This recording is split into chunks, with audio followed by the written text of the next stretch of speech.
I will keep you on mute just so we can make sure that any noise outside in our offices or phones ringing or anything like that it cannot be heard and disturb the webinar. And I will ask if you would to please use the chat box. That way everybody can see your questions. Everybody, so many people have so many of the same questions. I wish I could find a perfect way to make sure everybody has access to information that would answer those questions easily, but I guess because there is so much information and so many portals for that information, it's hard to make sure that everybody is fully informed on every issue. So we'll try to make a dent in that today. I am always here.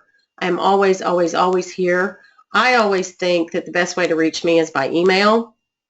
And that is because if I'm on a conference call, I can still look at my email. If I'm out of the office for a meeting, I can still look at my email and I can get what I consider to be the fastest response back. But a phone call is always just as good. So don't hesitate to email, call, whatever works. You can even, I believe, within web grants, ask me questions, but I don't recall receiving any of those in the past. So I'm not sure that that's the best method. I think it's better to go to email or to give me a call. I want to apologize because I am a little bit sick. I really thought I'd be 100% by today, but I've been battling a cold all week. So if I have a coughing fit, I will let you know, and I will mute you and step away for a second and then come back. But I wanted to get this done because I know all of you are eager to get these applications filed and know that you're in a good spot to receive the assistance starting in June. So I want to start with our website because that's where so much of the information is. I would imagine that you all either saw the email about this opportunity on either you got it directly into your email box because you're a current recipient, or you are someone who let me know that you would like to know about it when it starts this spring, or you received it from someone in your organization, probably your human resource person, or you saw it on the legal services listserv or some other kind of listserv like that. However you got the information, it started with a memo, the guidelines, and probably included all the certifications. If it didn't, all of that information should be in the application that we will go visit in just a minute. In the funding opportunity, excuse me. Application is what you will complete. What we have out there is called a funding opportunity. So in the funding opportunity, you should have all the documentation that you need. And I'll show you how to access that if that's been a challenge. But I like to start with our website because that's where before you get into the application process, you can find all of the information that you need. You can see that you go to our webpage, which is www.tajf.org, and then you go to grants, and the third one down is loan repayment.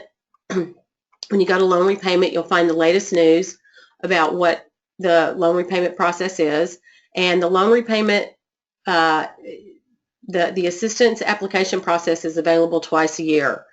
It is available now for everyone employed by a qualifying organization, and it is available in November for a December. Well, it's probably starts in September, October for a December start for mid-year process for those who are not employed by the deadline Monday, March 27th, 2017. So if you're currently employed, you could not wait to apply mid-year unless for some reason your circumstance is so unique that I give you permission to do that, and we have that documented. And there have been circumstances where that made more sense. Sometimes that's because someone is in the middle of getting approved for their repayment or for their IBR, income-based repayment. There could be a number of reasons why that might make sense, but that's kind of a one-on-one decision. So the only one that, since you're currently employed with a qualifying organization, I assume, the only one that would make sense for you to apply for is this annual. And if for some reason you left employment tomorrow and you came back and started working for a qualifying organization on March 28th, 2017, then you would not be able to apply until the fall. And at that time, you would go through the process as it's defined, and very similar to this process, and you would have to apply again in the spring. So they're really back-to-back applications because our goal is to get everybody on an annual application cycle. The mid-year is really just there for those people who are not employed so that they don't have to wait a full year. But the burden that's on them is that they have to apply in October, November, and then they have to apply again in February, March. So you'll see here that this is going to be the application memo that all of you should have seen. But if for some reason you got wind of this webinar or got wind of this process and you have not seen the details about this process, then you can go to our website and see a copy of the application memo that was sent to everyone. I'm sorry, that opened. I just noticed that opened on another screen. I have multiple screens going here. So there it is. It gives you the deadline. It gives you a lot of instructions. One instruction that I really want to point out to you is this instruction that to mark all sections complete and submit the application.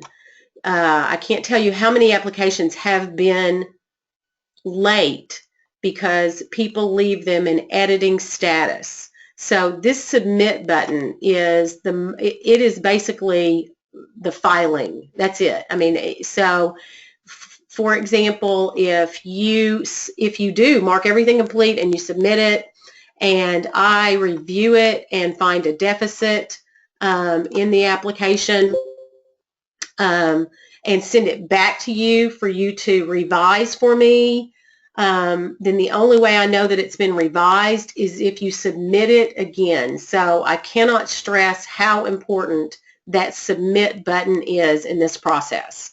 So many applications over the years have been left in editing status, and if they are in editing status, I cannot see them as even pending. So months would go by. You know, this payment starts in June. I wouldn't find out until maybe August when someone finally said, wait a minute, what happened to my application? I never heard anything from you. I've started to try to get a little bit better to generate a report, but honestly, if they're in editing status, they're not filed. So I don't really feel it's not our responsibility to make sure that it gets properly filed. That is on the individual. And when you kind of consider that this is up to $400 a month, you can just kind of consider that your remuneration for making sure you get the application filed. It's a critical piece. And like I said, I try to generate a list of who's in editing status and send an email. But lots of people are in editing status because they decided they didn't want to go through with it. They found something about it that that didn't work for them. It didn't fit with their repayment, or they were planning to leave legal aid before the end of the year or whatever. So for whatever reason, I try not to focus on that because that's a level of oversight that is really not helpful. What would be really helpful is if all of you who want to submit an application, make sure you do go through that process. Another key piece is this calendar. This gives you all the important dates for the LRAP year through December 2017. It tells you when status reports are due, and I will go through what those status reports look like in a moment. But it gives you just everything that you need to know. It tells you how to file quarterly certifications. And so that is very helpful information. It's always at your fingertips because it's on our website. Uh-oh, sorry about that.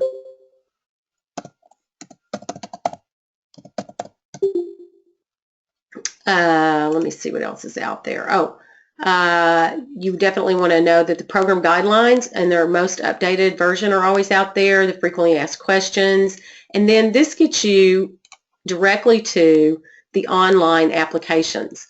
One of the things that I want to point out to y'all that is very unique in Texas before we go on to the online application is that this is funded. While TGIF administers this and has since about 2006 maybe or so, this over the last 6 years has been fully funded by the State Bar of Texas.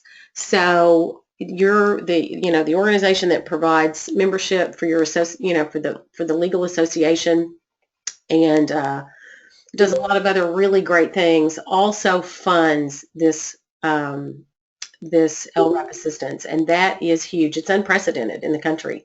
No other state bar that I'm aware of funds, and by that I mean fully funds. We don't reject. We've never had to reject anyone based on income levels or the fact that they're married to someone who makes money, or we don't even look at those things anymore because we feel like if you've got the debt from law school and you as a working person are taking this on, taking this work on behalf of low-income Texans, then we want to provide that assistance. And the State Bar feels that same way and feels strongly this is an important program. So I don't know who you interact with at the State Bar, but letting them know how much that means is a really, truly great thing. It's it's close to $500,000 a year that they fund, and we have grown from approximately on average 85 to 90 LRAP recipients a year to now about 150. So they continue to keep raising the bar. I'm going to click on this and go to the online application. I don't know if any of you have decided to try to do your application while we're online, but I don't see why that wouldn't be something you could certainly do. I'm entering here as a applicant. This is not how I typically access the system. I typically take a different view in. So in some ways, since it's been a while since I've done this, I looked at it a little bit this morning, but not in great detail. We may have some of the same questions at the same time, and I'll do my best to make sure we get answers to them. I'm logging in as an LRAP applicant, and I'm going to first of all go to the instructions where you can see all of the information that explains how to navigate this system. This is really system-based information. And it shows you that Jessica is our person when it comes to problems with the system. She is, although I feel like I'm learning, and I have learned a lot, she is our kind of web grants guru and is amazing at how knowledgeable she is and how she can help you through any aspects of navigating this system. So that information is there. Should you need it, you can reach out to either one of us, and we will make sure you get help. And then this is where you'll find your profile. This is me, Miss LRAP applicant. I put in test organization, but here should be the name of your organization, and it should have after it dash LRAP. It should not just have the name of your organization. If you want to find out what you have, what we have been saying to you by way of messages through this system, then you can go to your alert history and it will show you any emails or things that we have sent you. I just created this morning and I didn't play with it much, so there's not much here. It's just giving me my registration message. But that's where you can find any information like that. If you want to reset your password, which we strongly recommend, then you can do that here because yours is a kind of computer-generated password that you will receive. So if you need something easier to remember, then you can do that there. And then you go into the funding opportunity. And this is where you are right now. You happen to be in a time when you see funding opportunities, which are part of our regular grants funding opportunities. And so you're just looking for the one that is the LRAP application. And here you will find, if you're a current recipient, this is the place where you can, and I will not be able to do this for you, but could help you offline, or if you have a question. Oh, how do we change the name of the organization? Is that something your office does for us? How we change the name of the organization is, yes, our office will do that. Let me, Jessica, I'm going to unmute you and make sure that I'm correct about that. Jessica? I'm not sure I can unmute. They've muted their own microphone. Okay. I'll ask, oh, there she is. She doesn't have a mic. Okay. So, can you, oh, she's, let's see. Let me see. Can you answer here? I'll get her to answer here. I think she may be out of the office. She had a family emergency. So I'll see if Jessica can answer here. But my memory is that we do that for you. It gets a little complicated. So if you change to a new employer, or if for some reason you entered the wrong organization as your employer, then yes, contact us and we will do that from our, but I'm gonna see if she can give you more specific instructions on that. So when you copy an existing application, you just click on this and it's going to show you where your applications are. You can see that I don't have any, so I can't do that portion for you, but it will be here. You will just click on it and then save it. It will ask you, like it's going to ask me here when I start a new application. Let's see if she, yeah, if you change employers, otherwise need to, please contact us. So it will do the same thing if you copy an existing application as it's doing here with the startup application, and that is that it will give you the project title. And when it gives you the project title from your old application, it's going to say 1617. It's going to give the wrong date because you're copying it over. So it's really important that this date be changed in your project title to set to the 1718 application. So so you start a new application, save that.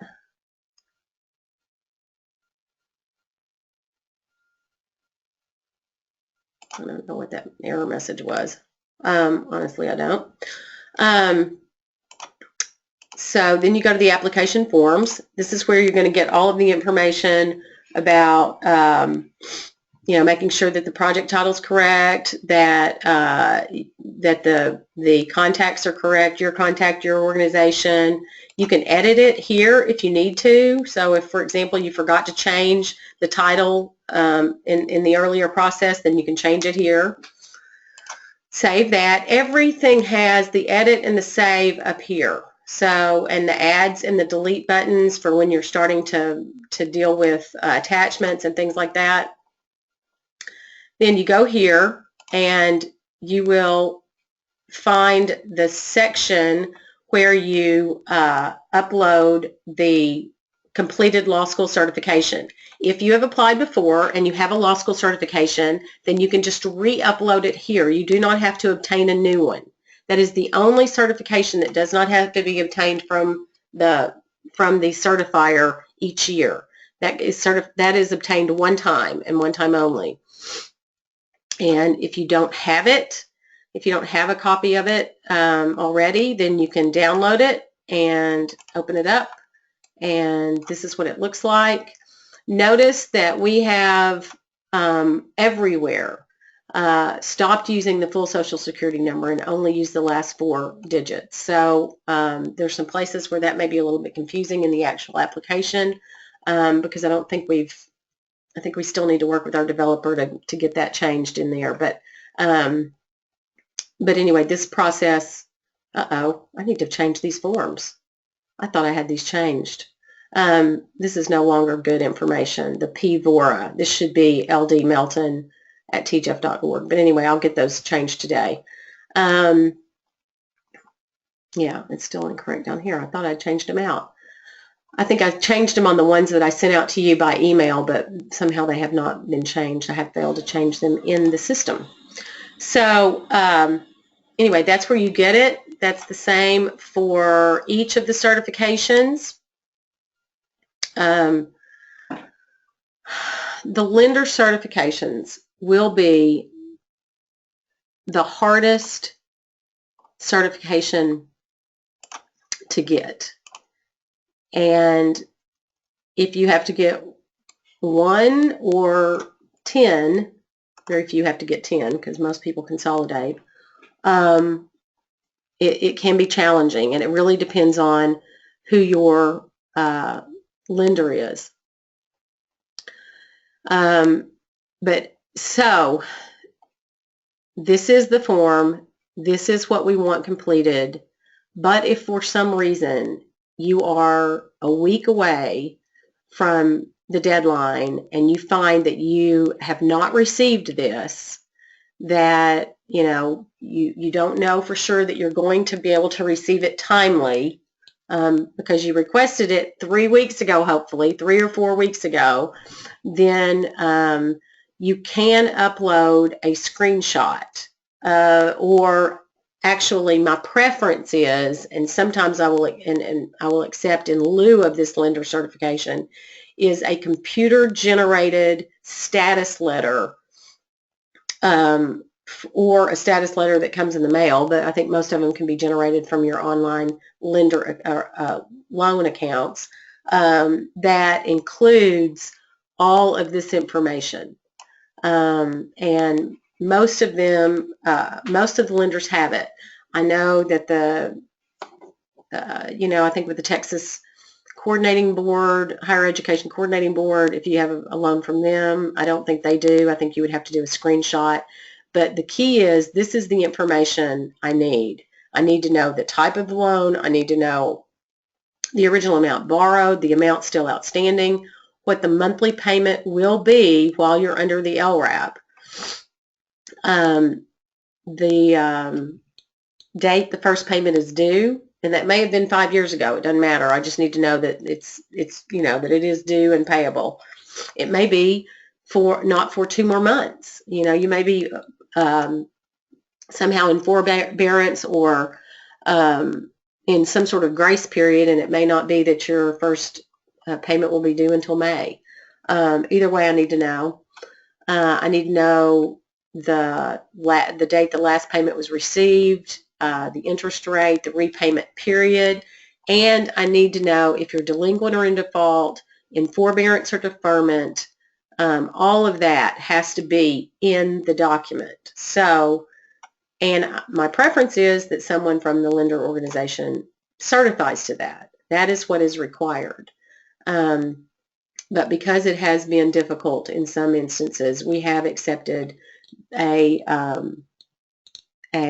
document that is generated from your online account that gives us the information that we need.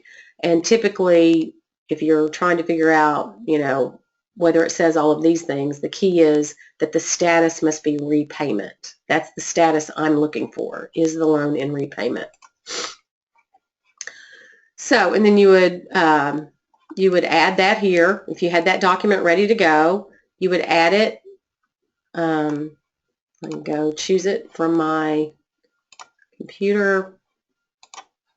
Go to my LRAP working folder. I can go to my, no, I don't have that one. I'll just upload this. And I'm going to upload the document here. And some people leave a description. It's not necessary, but you certainly can tell me what it is. If you have 10 If you have 10 lender certifications or 5, anything over about 3 or 4, it would help me. Because sometimes I look at them and I think, is this multiple of the same? And we review all of them. So it would help if you would say, this is, you know, the name of the lender, and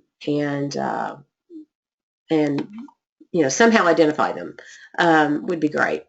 And not necessarily lender 1, lender 2, lender 3, but the actual name that identifies what, or the acronym that identifies what the who the lender is. Looks like it wants you to leave something, so I'll put that in. Save that, and then you're able to mark this section as complete. And you can see that you get a check mark here in the column when it's all complete. Then you go into applicant data. Yeah, we have corrected this. So you're going to put your bar number in here. You're going to put your last 4. Then we ask for, and again, this is a little bit of a throwback to a time when we were looking at, you know, kind of household income. We never actually had to look at it, but when we first started the LRAP program, we thought we might need to. And so this piece just hasn't been edited out of the system. A lot of people want me to know, you know, listen, I have, you know, 3 kids and I've got this job at this salary and I've got all this going on. That's great. It's here. You can see it's not mandatory. It's not got an asterisk by it. So it really is your discretion whether you complete that or not. If we decide we need that information because for whatever reason, say tomorrow, the State Bar of Texas said that they were no longer going to fund it, then we would let everyone know, you know, we are this year going to have to look at these applications based on greatest need, which means we'll be looking at household income, we'll be looking at dependents, we'll be looking at all other sources of income. If we have to go to that, then we would let people know, and we'll let you know that that part is important for you to complete in great detail. Law school attended, date of graduation, license date, all of that information is pretty straightforward. I think all of this information is very straightforward. I get in a lot of trouble. I don't know why Alabama comes up, and so that, I guess it's because it's the first state in the union. I wish they all defaulted to Texas, but they don't. So please be sure to check that and change it. You may be assuming, oh well, it's going to be in there correctly. It's going to be Texas because this needs to be a Texas organization. But for whatever reason, it's not. So if you would fill all of this out, it's important to have the main address, but we mail checks. You don't want, if you're working in the Waxahachie office, if they even still have one, of Landwit, you don't want your check mailed to Fort Worth and then them have to get it to some of the, you know, a satellite office days later. So it's critically important that we have the main address of your employer here, employment address, and that if you do not work at this location, if you work at a satellite office, branch office of some sort, that you check, you know, do not work at this organization, and then include the address, the best mailing address at the office that you do work at, because this is where we will mail your check. It's frustrating to some folks because they think, why can't you just mail it to my house? You know, sometimes I'm sick when it comes, or I'm on a leave of some sort, maybe maternity leave. The reason that we do not is that it is a check on people who leave organizations. You know, I had one as I'm preparing for checks right now who left at the end of December and didn't let me know. So if I had mailed that check to her home, you know, this person, I know her to be a very honest person. I don't think she would have probably deposited it, but you know, who knows? I don't know. And you know, if somebody sends me a check in the mail, I don't often question it. I just deposit it into my checking account. So it just creates it would create a hassle. So while it seems like it's a little bit of a hassle for you to get your check from your employer, let them know that it's coming. You've got the calendar. You can see the dates that it should be coming around. It's typically going to be within the first 10 days of the month in which it is due. So for the next check will be March, April, May. That's the fourth quarter of the LRAP year, and people will receive that check by, hopefully, will receive that check if they filled out their paperwork correctly, their certification, then they should receive it by about March 10th. So you can definitely let your HR, whoever gets checks in, if it's your receptionist, just let them know to expect that. Then certification of income, that's the section where I think we no longer, let's see, certification of income. Oh, yeah, you just enter it here. And that is because we used to have spousal here, but we no longer do. So that's good. Glad to see that's been corrected. And then you mark it complete. Certification of school debt. Everything in this is not critically important. If you know this row and you know what you're dealing with in terms of the types of loan that you received, then get it on the right line if you can. This is not critical. I wouldn't care if every one of them ended up in other. It would not matter to me. I don't look at this a whole lot. So the key is I need the name of the lender, whether it was undergrad, law school, joint degree, both undergrad and law school.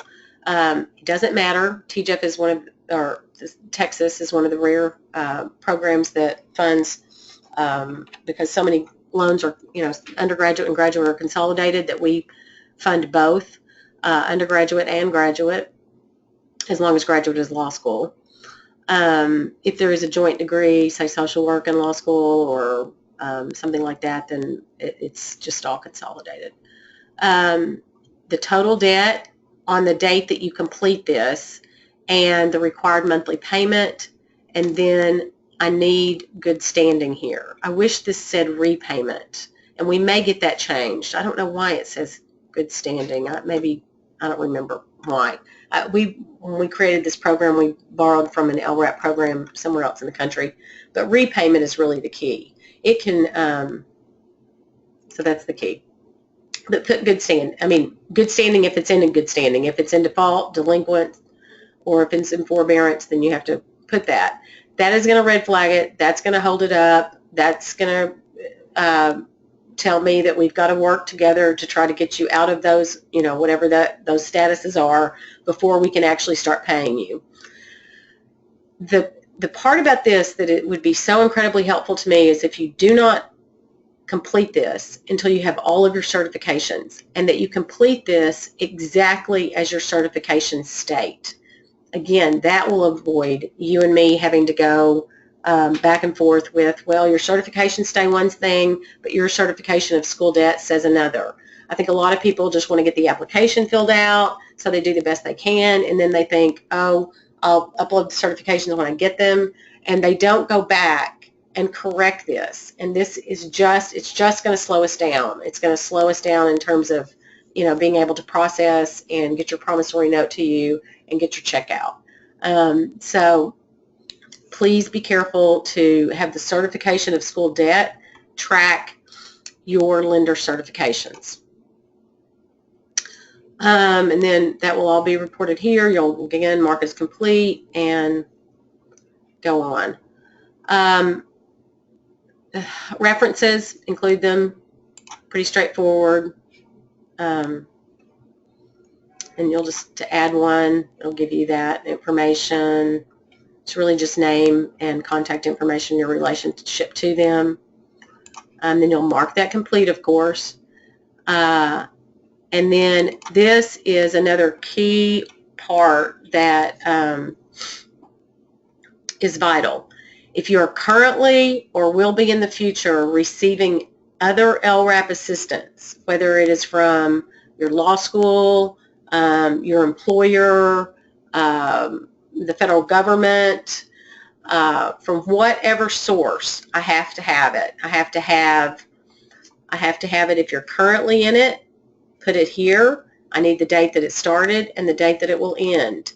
If it is not something that is currently being received, but you have applied for it, then, or you know for sure you're going to get it, but if it's not currently underway, then it needs to be put in anticipated. It really doesn't matter to me. If you know you're going to get it, you can put it under current. If you know you're not getting it currently, but you know that it has been approved, it can go here. I don't care. I just need to know that there's LRAP assistance out there, because we are a payor of last resort. Your obligation is to apply for any LRAP assistance that you are eligible for, and that it be included here so that I can deduct it before paying. So, for example, if your monthly payments due on your consolidated lender loans from undergraduate and graduate school will be $800, and your law school rewards public service with an LRAP program, and they are paying you $425 a month as assistance, because that's their cap, then TGEF will, or the Texas LRAP, will pay $325. If you owe $400 and your LRAP from your law school pays you $400, then TGEF will pay nothing. So the one exception is employer, and the only employer in Texas that has an LRAP program is TRLA. And we are a payer of first resort with regard to TRLA. But because of TRLA's, because of their long-standing LRAP program, it existed actually before TGEF's, and or Texas's, and because of a number of other things, which may include union contracts, I'm not really sure what all, they are the payor of last resort, but in some instances they have to pay. They have to pay a certain amount, and if they have to pay an amount over and above what an employee owes, then TGEF will not pay anything. We're only going to pay what you owe that is not covered by another LRAP. So if TRLA could reduce theirs or eliminate theirs, we would kick in and pay happily. But because they are bound by whatever employment agreement or whatever, for whatever reason they're bound to pay that LRAP, and it is the same or exceeds the amount owed monthly, then TGEF will pay nothing. So every year I have to work with the TRLA folks a little bit differently. So if that's an issue, don't hesitate to contact me and say, let's work this out. And sometimes it's important to work it out on the front end, because I've had people go through the whole process of applying and to get nothing from us, as if they really, I mean, it just didn't do them any good to even apply. So, you know, I work with Susan Law some on that, and I'm happy to work with you individually on that. So, very important section, please. And if you have not applied, you need to apply. If you find that your law school only allows for applications in September, then go ahead and apply here, and then also, you know, calendar yourself. You've got to apply. Really, you know, the preference would be in advance of applying here. But if that, for whatever reason, the timing doesn't work out, that's okay. Let me know. Just be in conversation with me about your situation, or put it in the notes in your application. This applicant certification is just where you certify that everything is true and correct, and to the best of your knowledge, and you agree to the reporting requirements and your employment status, and all of your information that you've provided about yourself or others is accurate, true and accurate. It's important. Mark it. Everything you'll want to mark complete. It's telling me I didn't fill it out, so it's not really complete. But anyway, I'm not gonna. And then this is the attachment section. And a lot of people have said, where do I upload the signed program guidelines? Well, it's right here in that attachment section. So when after you've read, hopefully, the guidelines, they're not that long, and you're super smart lawyers, and you can skim those and get that read and understand where the information is should you need it, and understand your obligations. Then you sign the document, go and choose the file, add it here, and offer a description of the fact that it's the signed guidelines.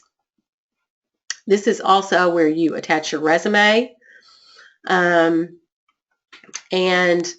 then this will be, you do not have to attach anything here. It will let you mark. Let me show you. I'm going to choose a file, any file. I'm going to choose that one again, open, blah, blah, blah, save. And then I'm going to choose a file and save my guidelines.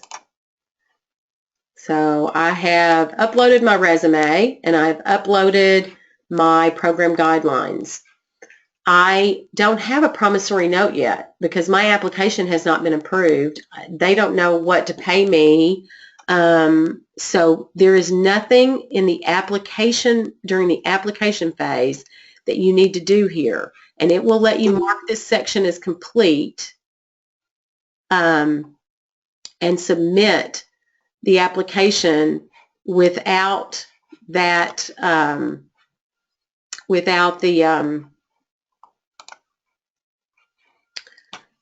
see, it's marked as complete without uploading the promissory note. So don't worry about uploading anything there.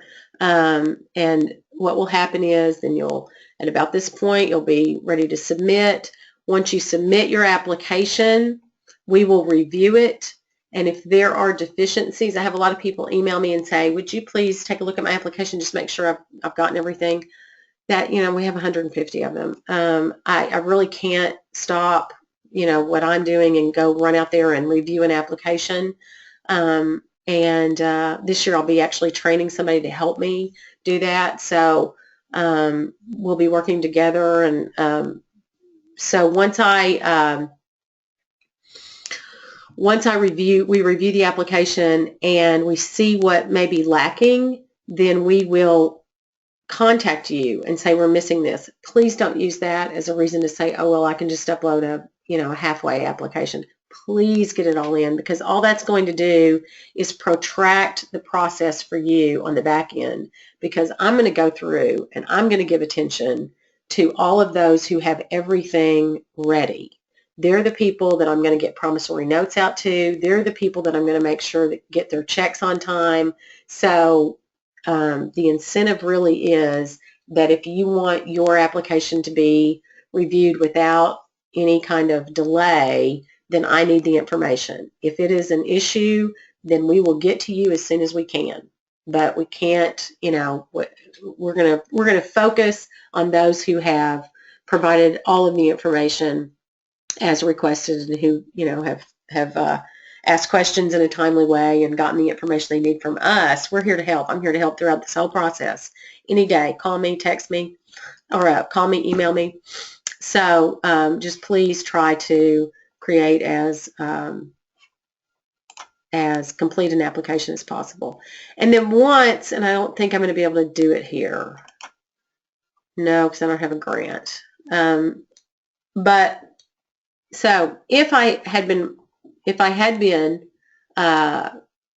this application had been filed and I'd been approved and the promissory note had been signed, and then I would move this application to a grant, and you would go to My Grants, and this is where you'll see that you have the 2017-2018 LRAP, Texas LRAP underway.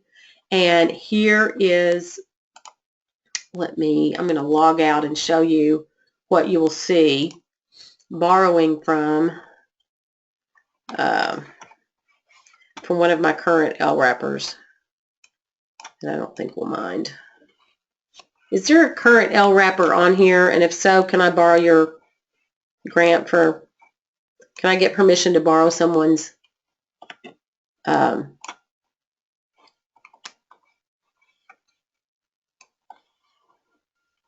sorry. Is anybody here, is anybody on the call currently a recipient? And if so, could you type in yes to give me permission to look at your application? I mean, your current grant, so I can show how to certify.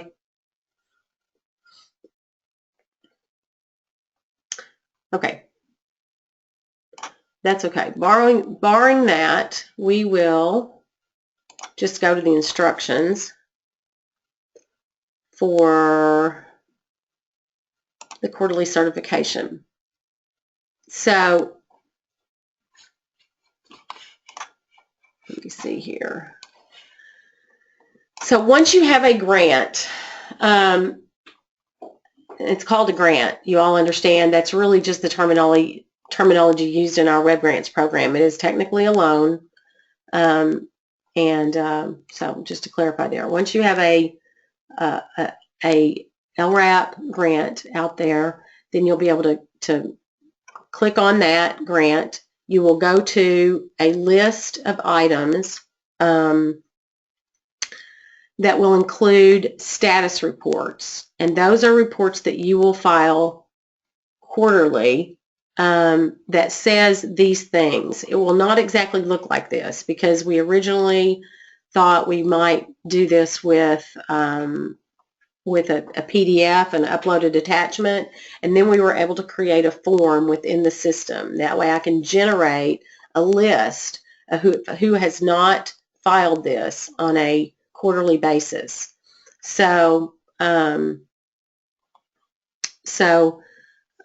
know, when you have an award, you will receive specific instructions about how to complete this.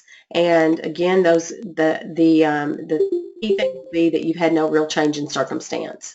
That you know, you remain in the program and qualified for the program, remain licensed, you remain in good standing with your licensing entity and with your lenders.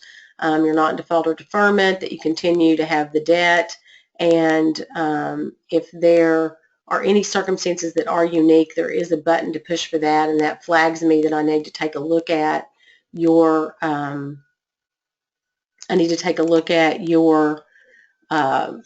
at your certification and see what the issue is and get that resolved with you. So it's a good way to communicate with me about a change. My preference is that you communicate with me about that change as soon as that change occurs, or as soon as you remember that, oh yeah, if I change employers, I need to let the LRAP people know. So that's, you know, or if I leave and go into private practice, you know, I need to let the LRAP people know so that we can square up with whatever. And the requirement in Texas is that if you leave in the middle of the quarter, you'll reimburse for the amount of the quarter that you received that you were not working. So, for example, if you received March, April, May, and you only work the month of March, then you will need to return payment for the months of April and May.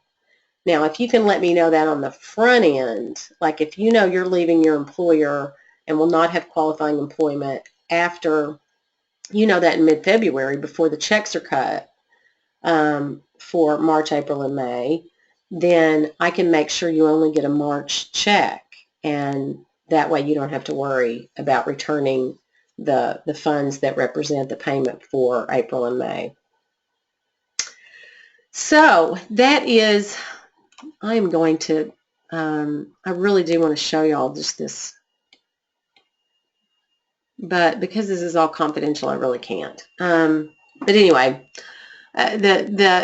the grant, I may do another one of these after we have people in the grant system. I may do another session and just walk you through how to access your information in your grants program. So if I don't see any new questions in the box, I'm hoping that means that this has all been pretty clear. If it has not been, please take a moment. Oh, okay. Jessica just mentioned to me that I may want to mention, do not add additional contacts to your grant profile.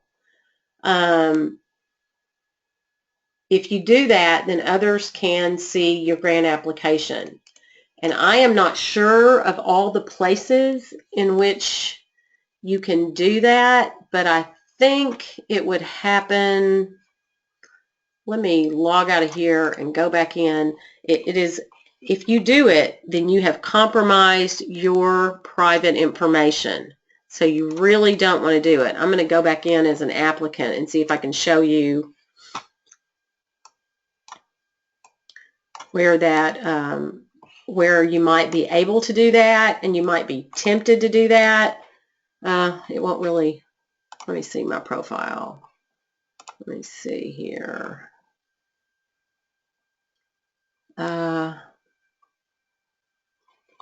Jessica, if you can give me any kind of guidance about where I can update the forms or just try to get them back in the system. Okay. Let me see. This is not the spot. I can't exactly recall where it is, but the key is just don't attach anybody's name to your organization or to your application in any way. You know, just make sure that you're not adding anybody by accident. We've had that happen, and what that meant was that Joe Blow in your office could see your LRAP application or grant. So that means they have access to, you know, quite a bit of your information. So just be careful not to do that. If you see a screen and you think, wait a minute, have I just done that, or am I about to do that? Don't hesitate to call me, email me, send me a screenshot, whatever. Because I'm trying to backtrack to where that might happen, but I'm having a little bit of difficulty. Oh, might be my profile. No, not there. Anyway, are there any more? I'm trying to make sure I'm seeing if I have any more questions. Oh, Charla said I could use her. Okay, thank you, Charla. I'm for some reason I'm not seeing all the. Let me see. Okay. Cynthia has asked, what certifications do you have to do again if they're previously submitted? The only one that you can reuse year after year is law school. Law school is the only one that you can reuse again. So we're going to go to a grant. I'm going to have to get out of here and go back in as myself because Charla has been kind enough to let me use hers. We'll try not to show anything. Okay, so this is her. Let me see, general info of grant.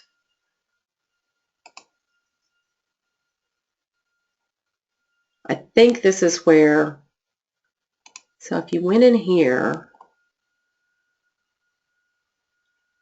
yeah, no, I don't think. This is not where you could add. This is not where you could add. Okay, let me see grants. So, going back to Charla. Okay. I'm going to go to her related documents. That's where you will find all of your LRAP applications. And you should find one that's underway, but I am way behind on going through and archiving these. So these should all say archived here.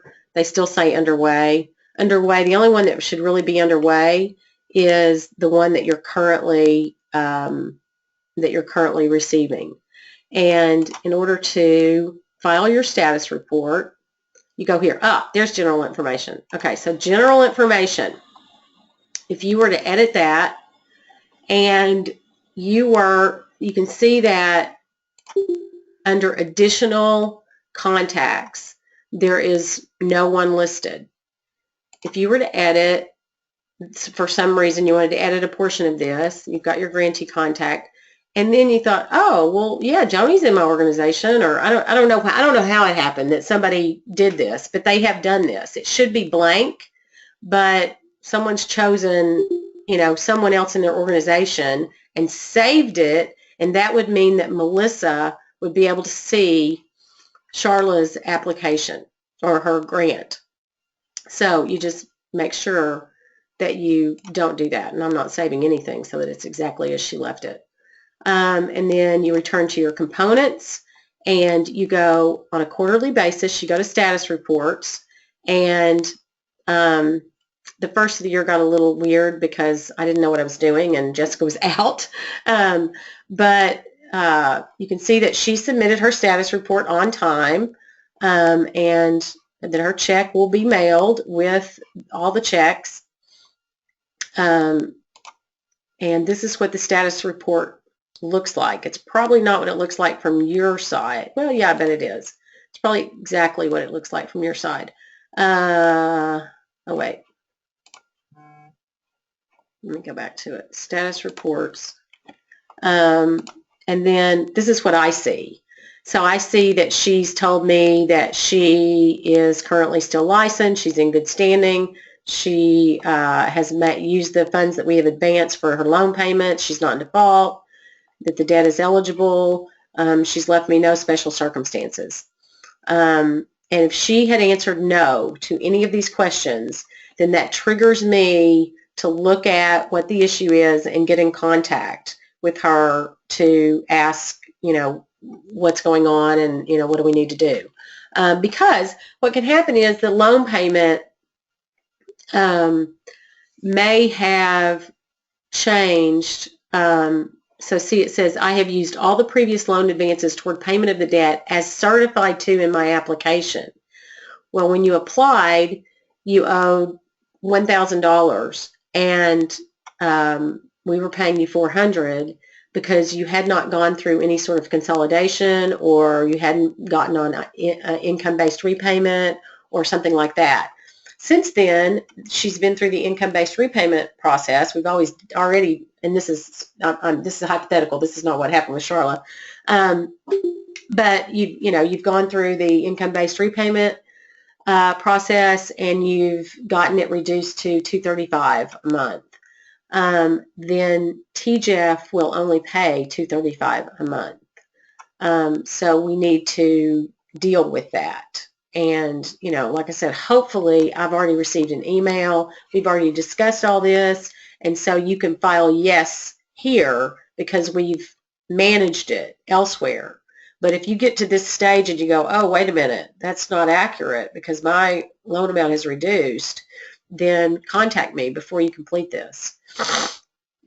And let's deal with it.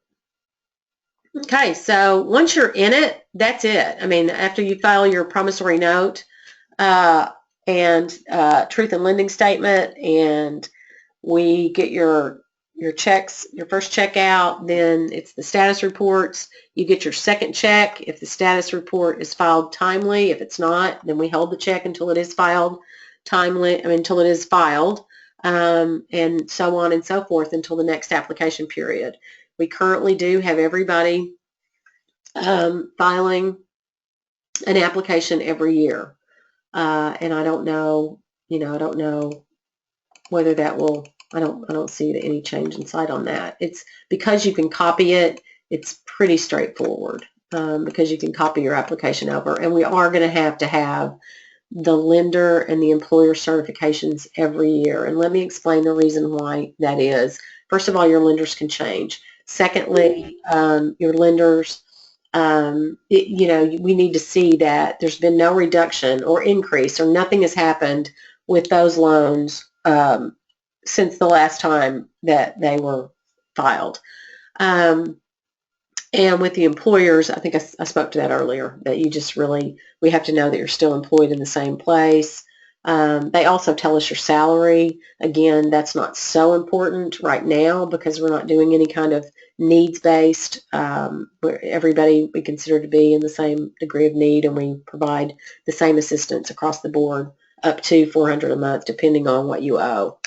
So I think that concludes the first ever, and I'm sorry if I've rambled some. This is my first time. I wasn't really sure exactly what I was going to do. If y'all have any thoughts about how I could do it differently or better, or if it's gone on too long or anything, please feel free to chat that to me, because I would love to have that feedback. I just want to do what, you know, is helpful to all of you, and I certainly don't want to take any more of your time than I need to. So I don't see any more questions.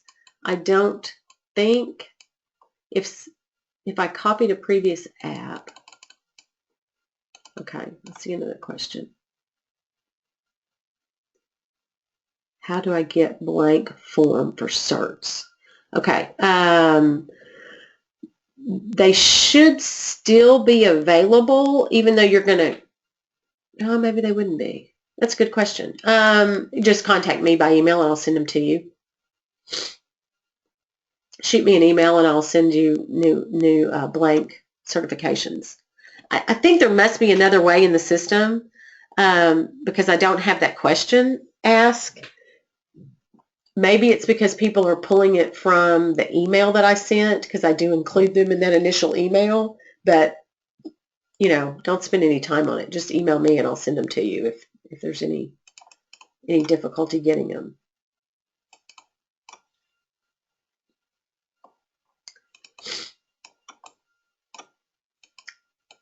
Okay, forms are embedded in the component.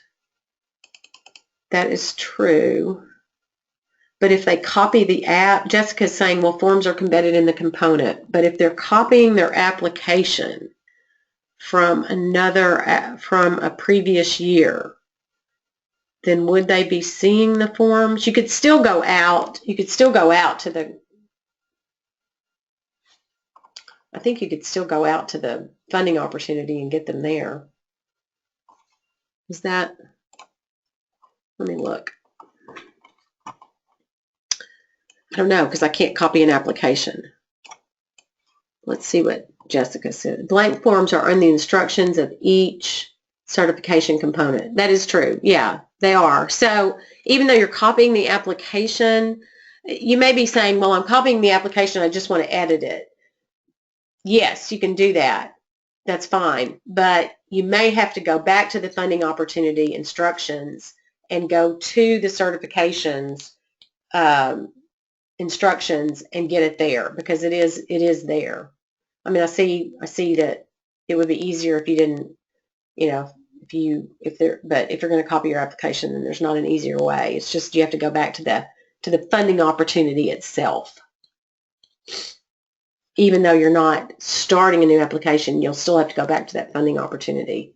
And they're there. They're in blue. They're a hyperlink, and it says click here for the new certification forms. But if you have any difficulty with that, just send me an email and I will send them to you.